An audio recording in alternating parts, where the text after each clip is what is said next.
नमस्कार दोस्तों, स्वागत है आप सभी का आपके अपने YouTube channel let's start now में। दोस्तों, उत्तर प्रदेश शिक्षा सेवा चयन आयोग ने नियमावली 2024 जारी कर दी है अशासकीय सहायता प्राप्त माध्यमिक विद्यालयों में अध्यापक की भर्ती के लिए। यानी टीजीटी पीजीटी जो और साथ ही साथ जो प्रधानाचार्य अध्यापक होते हैं, उन सभी के लिए जो नियुक्ति होगी और जो भर्ती होगी, जो उनकी सेवा शर्तें होंगी, वो जारी कर दी गई हैं। क्या क्या नियम कायदे यहाँ पर रहेंगे, वो सभी हम यहाँ पर डीपली तरीके से डीप डिस्कशन उसके बारे में करेंगे। कौन से नियम से क्या हानि किसी अध्यापक को हो सकती है, क्या लाभ हो सकता है, पहले नियमों में कौन कौन से ऐसे नियम है जिनमें बदलाव किया गया है और उन बदलावों से क्या फर्क पड़ने वाला है, इन सभी को डिस्कस करेंगे। साथ ही साथ एक और बात मैं आपको बता दूं, रिसेंटली जो अपडेट निकल के आ रही थी कि जो अध्यक्ष है उसका चुनाव नहीं हो पाया है और शायद उसकी वजह से आयोग सक्रिय नहीं हो पाएगा। लेकिन पिछली वीडियो में मैंने आपको बताया था कि जब तक अध्यक्ष नहीं होगा तब तक जो सीनियर सदस्य होगा आयोग का, 12 सदस्य जो कि चुने गए थे, उनमें से वही अध्यक्ष का कार्य करेगा। तो इसलिए जो आयोग है वो पूरे तरीके से सक्रिय है। आप ये मत समझिए कि आयोग जो है सक्रिय नहीं है। आयोग पूरे तरीके से सक्रिय है। आपकी जो एग्जाम डेट है टीजीटी पीजीटी वगैरह की, तो वो भी जल्दी ही जारी होने वाली है। लेकिन वो डेट कभी भी चुनाव के से पहले की जारी नहीं करेंगे। डेट जो होगी वो हमें चुनाव के बाद ही आपका जो है एग्जाम होगा, और कौन से महीने में होगा ये भी आपको विद प्रूफ मैं आपको यहाँ पर आज बताने वाला हूँ। सबसे पहले डिस्कस कर लेते हैं इस जो हमारी नियमावली 2024 है। देखो, सबसे पहले भाग एक है यहाँ पर सामान्य। कुछ चीज़ें ऐसी हैं जिनको डिस्कस करने की कोई आवश्यकता नहीं है, आप सभी को पता ही होता है कि भाग एक सामान्य में जो है परिभाषाएं वगैरह दी गई है कि किसका क्या अर्थ है। इसमें भी अगर आप आ जाओ, इन सभी का सबको पता ही होता है, लेकिन इसमें जो पॉइंट ट है, तो सबसे पहले देख लेते हैं मौलिक नियुक्ति। मौलिक नियुक्ति जो ट है यहाँ पर थोड़ा सा इंपॉर्टेंट है। इसमें मौलिक नियुक्ति का अर्थ है, क्योंकि आगे वर्ड आएगा मौलिक नियुक्ति, तो मौलिक नियुक्ति का आपको पता होना चाहिए कि जो अध्यापक के किसी पद पर नियमों के अनुसार चयन के बाद की गई नियुक्ति से है। यानी कि वो अध्यापक जिसको पूरे एक तरीके से सिस्टमैटिक तरीके से चुना गया है, उसके बारे में हम यहाँ पर बात कर रहे हैं। तदर्थ शिक्षक की बात हम यहाँ पर नहीं कर रहे हैं। अब हम बात करेंगे भर्ती का वर्ष, ये भी इंपॉर्टेंट है यहाँ पर। जुलाई माह के पहले दिन से माना जाएगा स्टार्टिंग यहाँ पर। और ये भी इससे क्लियर हो जाता है कि जो टीजीटी 2022 के फॉर्म निकले थे, उन पे इनका क्या प्रभाव पड़ेगा या फिर प्रभाव नहीं पड़ेगा। चलिए आगे चलते हैं। जो अब भाग 2 पे आ जाते हैं, भर्ती पर सीधे। देखो, जो श्रेणी 1 है, यानी कि किसी इंटरमीडिएट कॉलेज का प्रधानाचार्य या हाई स्कूल का प्रधान अध्यापक, तो जो प्रधानाचार्य और प्रधान अध्यापक है उनकी नियुक्ति, उनकी भर्ती जो होंगी, उनकी भर्ती कहाँ से लिए जाएंगे। देखो, 100% जो भर्ती होगी वो आयोग के माध्यम से ही की जाएगी। इसके बाद जो प्रवक्ता श्रेणी यानी कि पीजीटी टीचर्स होंगे, उनकी 50% की जो सीधी भर्ती होगी वो आयोग के द्वारा होगी, और 50% की जो भर्ती होगी वो एलटी श्रेणी में से जिन्होंने भर्ती के प्रथम दिवस से इस रूप में 5 वर्ष की सेवा प्राप्त कर ली हो। किस रूप में भाई? टीजीटी टीचर्स के लिए, यानी कि प्रतिशत 50% प्रशिक्षित स्नातक, वो भी एलटी ग्रेड शिक्षक। ठीक है, वहां से उन लोगों को जो है ये कह सकते हैं कि प्रमोट किया जाएगा, और प्रमोशन करके उनको 50% पद वहां से भरे जाएंगे। लेकिन ये भी क्लियर कर दिया गया है कि ये जरूरी नहीं है कि 50% ये वाले शिक्षक वहां पर जाएंगे। मुद्दा ये है कि 60%, 50% से ज्यादा लोग भी चयन किए जा सकते हैं आयोग के द्वारा। अगर इस परसेंटेज में कोई भी गड़बड़ी आती है तो बाद में पदों की संख्या बढ़ा दी जाएगी एलटी ग्रेड में। ये नियम आपको आगे बताया गया है। ठीक है, तो मैंने पहले ही आपको डिस्कस कर दिया यहाँ पे। इसके बाद अगर हम बात करें जो टीजीटी टीचर्स हैं, 100% उनकी भर्ती जो होगी वो आयोग के द्वारा ही होगी। ठीक है, साथ ही साथ यहाँ पर यह भी बताया गया है कि जो मान लो अगर ऐसे इंटरमीडिएट कॉलेज या हाई स्कूल जहां संबद्ध प्राथमिक अध्यापक उत्तर प्रदेश हाई स्कूल तथा इंटरमीडिएट कॉलेज, यहाँ पर अध्यापक और अन्य कर्मचारियों को वेतन भुगतान के बारे में बताया गया है। अधिनियम 1971 के उपबंधों के अधीन वेतन प्राप्त कर रहे हैं। ध्यान से सुनेंगे, अधिनियम 1971 के उपबंधों के अधीन वेतन प्राप्त कर रहे हैं। तो 75% पद जो है वहां के जो है आयोग के द्वारा भरे जाएंगे, और 25% पद जो है प्राथमिक खंड के ऐसे प्रशिक्षित स्नातक अध्यापक जो 5 वर्ष की संतोषजनक सेवा जो है जिन्होंने पूरी कर ली है, उनके द्वारा भरे जाएंगे। अगर वहाँ पर वो उपलब्ध नहीं है तो 100% जो है आयोग के द्वारा ही भरे जाएँगे। इसके बाद आप आ जाते हैं आरक्षण। आरक्षण पहले वाला ही है, जैसे जैसा था वैसा ही, कोई दिक्कत नहीं है। राष्ट्रीयता भी आपको पता ही है किस तरीके की, भई विदेशी तो आकर के नहीं बनेगा। शैक्षिक शर्तें भी आपको पता ही है कि किस तरीके की जो है हमारे यहाँ पर रही हैं। आयु में थोड़ा-सा बदलाव किया गया है। न्यूनतम आयु यहाँ पर 21 वर्ष कर दी है अध्यापक के लिए, टीजीटी, पीजीटी अध्यापक के लिए, और 40 वर्ष अधिकतम है जो कि नियुक्ति के लिए है, ये सेवा के लिए नहीं है। मतलब नियुक्ति के लिए अगर आप नियुक्त होना चाहते हैं तो 40 वर्ष एटलीस्ट मैक्सिमम आपकी होनी चाहिए, इससे ज़्यादा नहीं होनी चाहिए। अब बात करें अगर प्रधानाध्यापक और प्रधानाचार्य की, तो उनके लिए जो यहाँ पर उम्र सीमा रखी गई है, वो न्यूनतम 30 वर्ष है और अधिकतम 40 वर्ष है। इसके बाद बहुत सारी चीज़ें जो है लेकर के चले हैं। वैवाहिक परिस्थिति भी इम्पोर्टेंट है यहाँ पर। ऐसे किसी भी व्यक्ति को नियुक्ति नहीं किया जाएगा, पात्र नहीं माना जाएगा जिसके 2 बीवियाँ हैं, या फिर ऐसे किसी भी स्त्री को पात्र नहीं माना जाएगा जो ऐसे किसी व्यक्ति की पत्नी है जिसकी पहले से कोई बीवी है या फिर पत्नी है, ठीक है? चलिए आगे चलते हैं। इसके बाद आ जाता है हमारा हाँ, ये भी बढ़िया है कि भई किसी बालिका संस्थान में किसी पुरुष अभ्यर्थी की नियुक्ति पर रोक लग चुकी है। अब से पहले जो कार्य कर रहे थे वो करते रहेंगे, कोई दिक्कत नहीं है। लेकिन अब इस पर रोक लग चुकी है, और इसके कुछ स्पेशल केसेस दिए गए हैं, वो तो आप देख ही रहे हैं। ख पाठ संगीत विषय में किसी नेत्रहीन अभ्यर्थी की अध्यापक के रूप में नियुक्ति, ठीक है? तो इस तरीके से व्यवस्थाएँ, विशेष केस है जहाँ पर हो सकती है नियुक्ति।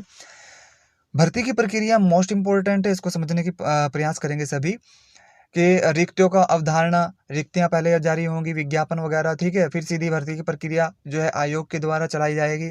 किस तरीके से चली जाएगी आप देख रहे हैं, ठीक है? इसमें कुछ भी ऐसा नहीं है जो चेंज हुआ है, बहुत ज़्यादा नहीं हुआ है चेंज इसमें कुछ भी। और अगर बात करें हम जो प्रधान अध्यापक है, प्रधान अध्यापक जो होंगे, प्रधानाचार्य, प्रधानाध्यापक, उनका 10% जो है साक्षात्कार होता है, उसके अकॉर्डिंग दिया जाएगा, और 90% जो है जो लिखित परीक्षा होगी उसके अनुसार दिया जाएगा। तो आप सीधे-सीधे समझ सकते हो कि 10% कोई बहुत ज़्यादा बड़ी बात तो है नहीं। यानी कि लिखित परीक्षा ही सबके लिए मोस्ट इम्पोर्टेंट है, चाहे वो टीजीटी टीचर है, चाहे पीजीटी टीचर है, चाहे वो प्रधानाध्यापक या प्रधानाचार्य है। तो लिखित परीक्षा ही महत्वपूर्ण है। लिखित परीक्षा में जो ये भी समझ लेना चाहिए कि जो साक्षात्कार है उसमें बहुत ज़्यादा स्टूडेंट्स को जो सफल होंगे उनको नहीं बुलाया जाएगा, क्योंकि 10% ही है। ये बात यहाँ पर डिस्कस आगे बताई भी गई है कि 10% है, क्योंकि जो साक्षात्कार के मार्क्स होंगे वो 10% जुड़ेंगे, इसलिए साक्षात्कार में बहुत ज़्यादा कैंडिडेट को नहीं बुलाया जाएगा। मान लो अगर ऐसा नहीं है कि 1000 लोगों को चुना जाना है तो हम 10,000 को बुला रहे हैं। अगर 1000 को चुना जाना है तो एटलीस्ट लगभग 2000 को मुश्किल से बुलाएंगे। तो लिखित परीक्षा ही महत्वपूर्ण है और सभी के लिए मुख्य है। इसके बाद पदोन्नति कैसे की जा रही है, ये भी महत्वपूर्ण जो है पॉइंट है। यहाँ पर आपको पता होना चाहिए कि जो प्रशिक्षित स्नातक श्रेणी अध्यापक है, टीजीटी सामाजिक विज्ञान, वो प्रवक्ता बन जाएंगे। अर्थशास्त्र, भूगोल, किसी भी इन विषयों में प्रवक्ता बनाए जा सकते हैं। विज्ञान के टीजीटी अध्यापक जो है प्रवक्ता जीव विज्ञान के बन सकते हैं, रसायन विज्ञान के बन सकते हैं। जो गणित के होंगे वो प्रवक्ता गणित के बन सकते हैं, रसायन विज्ञान और भौतिक विज्ञान किसी के बन सकते हैं, ठीक है? यहाँ पर इस तरीके से जो है सभी के सभी विषयों के जो श्रेणी, जो पदोन्नति है वो दी गई है कि किस तरीके से किसी व्यक्ति की पदोन्नति की जा सकती है, ठीक है? भाई सेवा कार्यकाल में ही पदोन्नति होती है, ये तो आप सभी को पता ही है। चलिए आगे चल रहे हैं। आगे इसमें नियुक्ति है जो कि बहुत ज़्यादा इम्पोर्टेंट नहीं है, मतलब पहले वाला ही नियम है। परिवीक्षा यहाँ पर जो है एक परिवीक्षा स्थायीकरण, ये जो ज्येष्ठता वाला पॉइंट है ना, ये शिक्षकों के लिए कहीं न कहीं असुरक्षा जैसा महसूस कराने वाली बात है। देखो परिवीक्षा क्या है? अध्यापक ने मान लो एग्ज़ाम दिया, वो पास हो गया, ठीक है भई, नियुक्त भी कर लिया। नियुक्त होने के बाद अब 2 साल उसको परिवीक्षा अवधि बितानी पड़ेगी। परिवीक्षा अवधि एक ऐसी अवधि होगी जिसके अंदर अगर उसको कोई भी ऐसा पाया जाता है कि भाई वो व्यक्ति जो है इस लायक नहीं है, तो उसकी परिवीक्षा अवधि जो है बढ़ाई जा सकती है। ठीक है। और अगर परिवीक्षा एक तरीके से परीक्षण है, एक टेस्ट है टीचर का। हम ये देखेंगे 2 साल, मतलब ये कहना चाहते हैं लोग ये कि 2 साल हम टीचर को रखने के बाद ये देखेंगे कि टीचर बनने के लायक है या नहीं है। ठीक है। 2 साल के अंदर अगर ये पाया जाता है कि वह अयोग्य है, तो उसको परिवीक्षा अवधि फिर से बढ़ा दी जाएगी, उसको फिर से परिवीक्षा काल में रहना पड़ेगा। यानी कि अस्थायी, हम ये कह सकते हैं, अस्थायी नहीं होगा, अस्थायी रूप से उसको रखा जाएगा 2 साल के लिए। और अगर वो क्वालिफाई हो जाता है तो 2 साल बाद उसको स्थायी कर दिया जाएगा, और अस्थायी होने के बाद फिर उसकी सारी सेवा शर्तें पहले जैसी ही होंगी। यहाँ बात कर रहे हैं इन 2 साल के अंदर क्या चीजें रहने वाली है। इन 2 साल के अंदर आपकी सैलरी भी उतनी होगी जितनी की अस्थायी लोगों की होती है, लेकिन जो आपकी सैलरी में बढ़ोतरी होती है, ठीक है, वो यहाँ पर आपकी साल के अंत में आपको देखने को मिलेगी। यानी कि जैसा कि आप इस साल नियुक्त हुए हैं तो अगले साल आपकी सैलरी में बढ़ोतरी होगी, वो भी अगर आपका ठीक ठाक व्यवहार रहता है तो, वरना नहीं होगी। मतलब इसके लिए कोई बहुत ज़्यादा कंडीशन बिल्कुल रखी नहीं गई है कि बढ़ानी ही है। ये एक तरीके से वो कहते हैं ना, लॉलीपॉप दे देना, उस तरीके की व्यवस्था बना दी गई है यहाँ पर टीचर के लिए। खैर, आगे इससे भी ज़्यादा असुरक्षा महसूस करोगे जब समझोगे कि जो हमारा निलंबन, जो अध्यापक होते हैं उनका निलंबन की प्रक्रिया जो होगी वो किस तरीके की होगी, वो भी हम यहाँ पर देखेंगे। चलिए आगे बढ़ रहे हैं। वेतनमान आप देख रहे हैं कितना वेतन होगा किसी इंटरमीडिएट कॉलेज के प्रधानाचार्य का, 78,800 से 2,08,700 तक। हाई स्कूल का प्रधान अध्यापक 56,100 से 1,76,500 तक, काफी अंतर है। इसके बाद प्रवक्ता श्रेणी अध्यापक 47,600 से 1,51,000 तक। प्रशिक्षित स्नातक श्रेणी अध्यापक 44,900 से 1,42,400 तक। तो और संबद्ध प्राथमिक खंड के अध्यापक जो कि लेवल 6 के होंगे, उनके 35,400 से 1,12,400 तक जो है सैलरी रहेगी।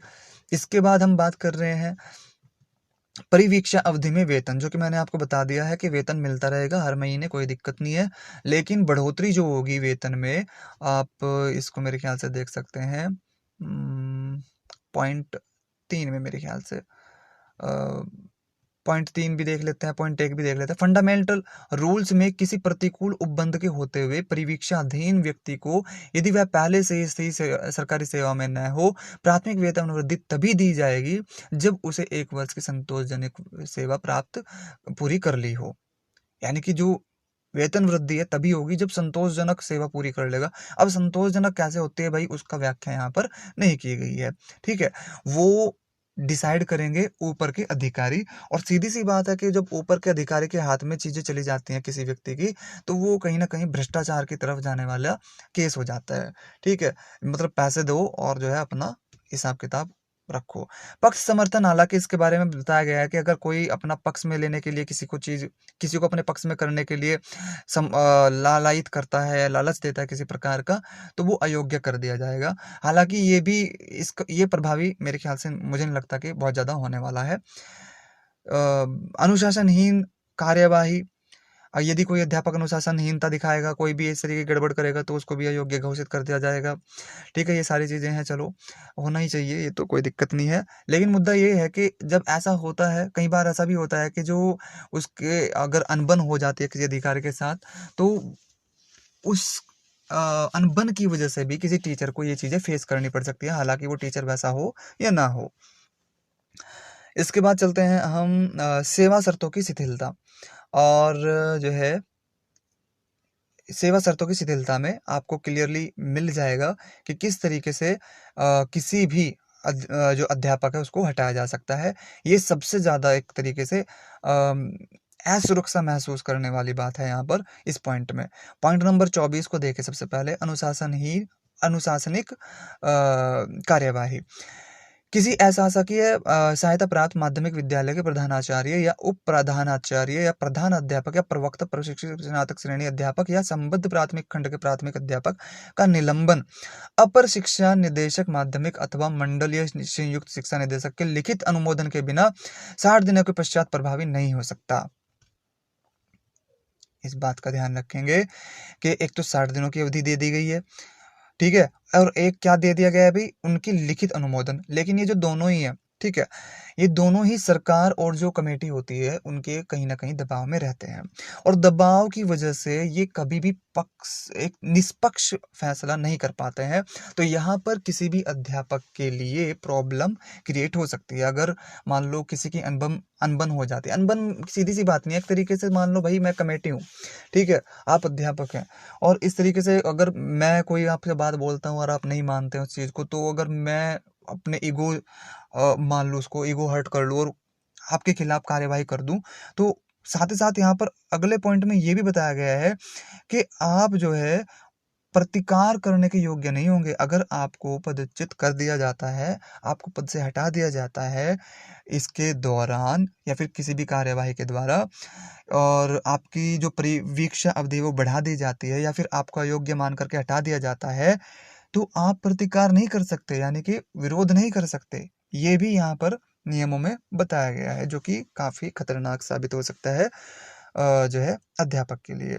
मेरे हिसाब से तो जो यहाँ पर पदच्युत या फिर निलंबन करने का जो अधिकार होना चाहिए था, अनुमोदन की जो प्रक्रिया होनी चाहिए थी, वो सीधी-सीधी आयोग के पास होनी चाहिए थी, क्योंकि आयोग ना ही तो सरकार के दबाव में है, ना ही कमेटी के दबाव में है।